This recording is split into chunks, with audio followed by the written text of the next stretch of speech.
So, story begins like this.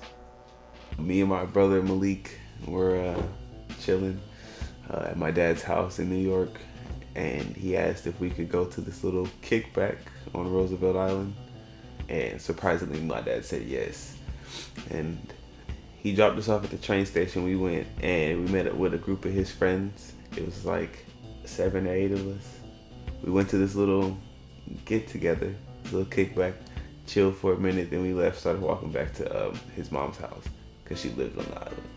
We walked back towards this little, not strip mall, but it's like a sidewalk that has stores on the side. And we were walking past there.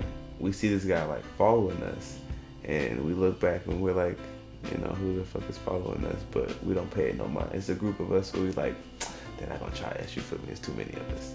And then the car pulls up next to us. The guy hops out. The other guy who's following us walks up. Mind you, these are both white guys. And turns out they're cops. They just point out me and my brother, and they start questioning us about where we've been and who we was with, what we was doing, and you know, just being real aggressive. But they're not questioning nobody else. They only questioning us. You feel me? Like, it's about 8 of us, but y'all picked the 2 black kids in the group to start questioning. So we was like, we was just being polite, you know, answering their questions. And this is the first time I've ever been on Roosevelt Island, so I didn't know his friends. I didn't know nobody. I didn't know where I was. You know, I had never been there.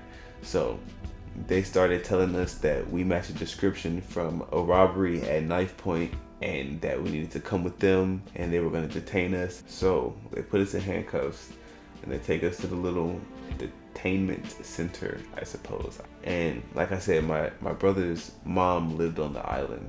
So after they took us there, they gave us our phone call. He called his mom. She called our father. And our father was on the phone talking with the officer and basically explaining to him that there's no way we could have done it because we was with him all day. And on top of that, I had never been to the island. So after a while, he got there and they let me go. Then they told us the description of the gentleman that they were accusing us of being, and none of us looked anything like him, but they still kept my brother. But anyway, about 4 or 5 hours later of being at the police station, they finally let him go. They're saying that he fits the description of another crime. So they're just, you know, hopping from thing to thing just because, I don't know why. But they said that it was another robbery for a jacket, and he was wearing the jacket, and it was like, really?